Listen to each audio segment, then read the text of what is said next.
Fast ball എറിയുന്ന സമയത്ത് ഏറ്റവും കൂടുതൽ കാണുന്നൊരു മിസ്റ്റേക്കാണ് ടേക്ക് ഓഫ് കഴിഞ്ഞ് ജമ്പ് ലാൻഡിങ് സമയത്ത് ബാക്ക് ഫുഡ് ലാൻഡിങ് സമയത്ത് ഗ്രൗണ്ട് കോൺടാക്ട് ടൈം കൂടി പോകുന്നത്.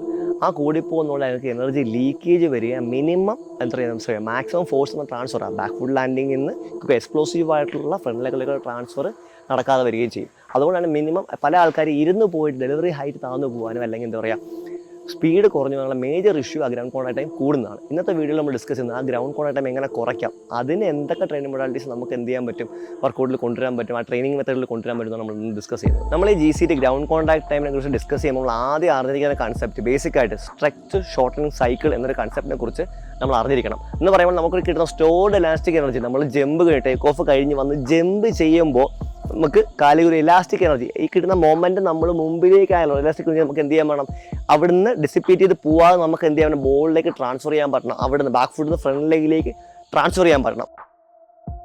ഒരു fast ball take off jump എടുത്തതിന് ശേഷം ബാക്ക് ഫുഡ് ലാൻഡ് ചെയ്യുന്ന സമയത്ത് 3 ഫേസസിലായിട്ടായിരിക്കും എന്താ പറയുക ആ എനർജി നമ്മൾ മുമ്പിലേക്ക് ട്രാൻസ്ഫർ ചെയ്യുക. ആദ്യം ഒരു എക്സെൻട്രിക് ഫേസ് ഉണ്ട്, ലാൻഡ് ചെയ്യുന്ന സമയത്ത് മസിലിലെ സ്ട്രെച്ച് ആയിട്ട് എനർജി സ്റ്റോർ ചെയ്യും. ആ സ്റ്റോർ ചെയ്യുന്ന അമോർട്ടൈസേഷൻ ഫേസിലേക്ക് പോകും. ആ അമോർട്ടൈസേഷൻ ഫേസിൽ നിന്ന് എക്സ്പ്ലോസീവായിട്ട് നമുക്ക് എന്ത് ചെയ്യണം, ട്രാൻസ്ഫർ ചെയ്യാൻ പറ്റണം കോൺസെൻട്രിക് ഫേസിലോട്ട്. ആ ട്രാൻസ്ഫർ ആദ്യം പറഞ്ഞു എക്സെൻട്രിക് ഫേസ് ടുവേഴ്സ് ഗ്രാവിറ്റി ഒരു എക്സെൻട്രിക് ഫേസ് ഉണ്ട്, അവിടെ അമോർട്ടൈസേഷൻ ഫേസ് ഉണ്ട്, അവിടെ സ്റ്റോറേജ് ഇലാസ്റ്റിക് എനർജി അവിടെ നിൽക്കും. അവിടുന്ന് ഒരു കോൺസെൻട്രിക് ഫേസിലേക്ക് എക്സ്പ്ലോസീവായിട്ട് നമുക്ക് എന്ത് ചെയ്യാൻ പറ്റണം, ട്രാൻസ്ഫർ ചെയ്യാൻ പറ്റണം ബോളിലേക്ക്. ഈ 3 ഫേസിലായിരിക്കും നമ്മൾ ചെയ്തത്. ഈ അമോർട്ടൈസേഷൻ ഫേസ് കൂടുന്നതനുസരിച്ച് നമുക്ക് എനർജി ഡിസിപ്പേറ്റ് ചെയ്ത് പോകാനുള്ള ചാൻസ് കൂടുതലാണ്, ഗ്രൗണ്ട് കോൺടാക്ട് ടൈം കൂടാനുള്ള ചാൻസ് കൂടുതലായിരിക്കും. അവിടെയാണ് ബാറ്റ്സ്മാൻ പല ആൾക്കാർ നല്ല റണ്ണപ്പുള്ള ആൾക്കാർ ബാക്ക് ഫുഡിൽ ഇരുന്ന് പോയി നമ്മൾ ഡെലിവറി ഹൈറ്റ് താഴ്ന്നു പോകാനും മിനിമം സ്പീഡ് കുറഞ്ഞു പോകാനും ഒക്കെ ചാൻസ് വരുന്നത് ഈ അമോർട്ടൈസേഷൻ ഫേസ് അല്ലെങ്കിൽ നമുക്ക് എക്സെൻട്രിക് സ്ട്രെങ്തും കോൺസ്റ്റൻസും കുറഞ്ഞു പോകുന്നതുകൊണ്ടാണ് നമുക്ക് ആ സ്പീഡ് കുറഞ്ഞു പോകാനുള്ള മേജർ കാസായിട്ട് കാണുന്നത്. ഫാസ്റ്റ് ബോൾസിന് ഗ്രൗണ്ട് കോൺടാക്ട് ഇമ്പ്രൂവ് ചെയ്യാനായിട്ട് പലതരത്തിലുള്ള ട്രെയിനിങ് മെത്തേഡ്സ് നമ്മൾ അതിൻ്റെ പീരിയോഡിക് പ്ലാനിൽ കൊണ്ടുവരണം. ആദ്യമായിട്ട് കോൺസെൻട്രിക് സ്ട്രെങ്ത് ഇമ്പ്രൂവ് ചെയ്യണം, അവിടുന്ന് എക്സെൻട്രിക് സ്ട്രെങ്ത്, അവിടുന്ന് എന്താ പറയുക sub maximum reactive strength improve ചെയ്യണം. അങ്ങനെ എക്സ്പ്ലോസീവ് ആയിട്ടുള്ള ട്രെയിനിങ്ങിലേക്ക് മാറിയാൽ മാത്രമാണ് നമുക്ക് ആ കിട്ടുന്ന എനർജി ലീക്കേജ് ഇല്ലാതെ മിനിമം ഗ്രൗണ്ട് കോൺടാക്ട് ടൈമിൽ മാക്സിമം സ്പീഡ് അല്ലെങ്കിൽ മാക്സിമം മൊമെൻറ്റ് എന്ത് ചെയ്യാൻ പറ്റുക, ബോളിലേക്ക് എത്തിക്കാൻ പറ്റുക. അപ്പോൾ കൃത്യമായൊരു പീരിയഡ് പ്ലാനാണ് ഇതിൽ ഏറ്റവും നമുക്ക് ബെനിഫിഷ്യലായിട്ട് വരുന്നത്. പല കോഴ്സ് നമ്മൾ ചെയ്ത് കാണുന്നതെന്ന് പറഞ്ഞു കഴിഞ്ഞാൽ കോണിന് നമുക്ക് മൾട്ടിപ്ലൈ ജെംസ് ചെയ്യിപ്പിക്കും, പ്ലയോ ജെംസും കൺസിക്യൂട്ടീവായിട്ടുള്ള ജെംസുകൾ ചെയ്യുന്ന ആൾക്കാരുണ്ട്, അല്ലെങ്കിൽ എന്താ പറയുക ഒരു ഹഡിലിന് മുകളിൽ കൂടെ ജമ്പ് ചെയ്യിപ്പിക്കുന്ന ആൾക്കാരുണ്ട്.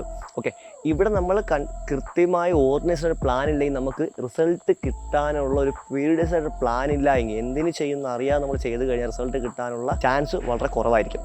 അവിടെയാണ് SNCയുടെ ഒരു ഇൻവോൾവ്മെൻറ്റ് നമുക്ക് വരുന്നത്. കാര്യം അവിടെ ഒരു പ്രോഗ്രാം ഡിസൈൻ ചെയ്യുന്ന ആംഗിൾ സ്റ്റെബിലിറ്റി ആയിക്കോട്ടെ, ആംഗിൾ സ്റ്റിഫ്നെസ് ആയിക്കോട്ടെ, അവിടുന്ന് ആംഗിൾ സ്ട്രെങ്ത് ആയിക്കോട്ടെ, അവിടെ പ്ലയോ ചെയ്യുന്നതിലൂടെ ഇമ്പ്രൂവ്മെൻറ്റ്, എക്സെൻട്രിക് സ്ട്രെങ്ത് ഇമ്പ്രൂവ്മെൻറ്റ് ആയിക്കോട്ടെ, അങ്ങനെ പല കാര്യങ്ങളും SNCക്ക് അവരുടെ പ്രോഗ്രാമിലൂടെ നമുക്ക് ഇൻഡിവിജ്വൽ നമുക്ക് അത്ലറ്റിൻ്റെ ബോഡിയിൽ കൊണ്ടുവരാൻ പറ്റും. ആ അഡാപ്റ്റബിലിറ്റി അവിടെ വരുന്നത് കൊണ്ട് സ്കില്ല് ഇമ്പ്രൂവ്മെൻറ്റ് നമുക്ക് ഇവിടെ കിട്ടും. കോച്ച് സ്കില്ല് വർക്ക് ചെയ്യണം, ഉറപ്പായിട്ട് സ്കില്ല് വർക്ക് ചെയ്യണം. ആ സ്കില്ലിന് അവിടെ നമുക്ക് ബാക്ക് ഫുഡ് ലാൻഡിന് ടെക്നിക്കൽ കറക്ഷൻസ് നമുക്ക് എന്ത് ചെയ്യാൻ പറ്റും, സ്കില്ല് വർക്ക് ചെയ്തെടുക്കാൻ പറ്റും. പക്ഷേ സ്ട്രെങ്ത് ഒരു പരിധി വരെ നമ്മളിവിടെ അച്ചീവ് ചെയ്യുന്നുണ്ടാകും. പക്ഷേ അത് SNC ഒരു പീരിയഡ് പ്ലാനിലായിരിക്കും. പ്ലാനിലൂടെ പോയി കഴിഞ്ഞാൽ ഇഞ്ചുറി ഇല്ലാതെ നമുക്ക് എന്ത് ചെയ്യാൻ പറ്റും, ഈ ഗ്രൗണ്ട് കോൺടാക്ട് ടൈം ഇമ്പ്രൂവ് ചെയ്യാൻ പറ്റുന്നതായിരിക്കും.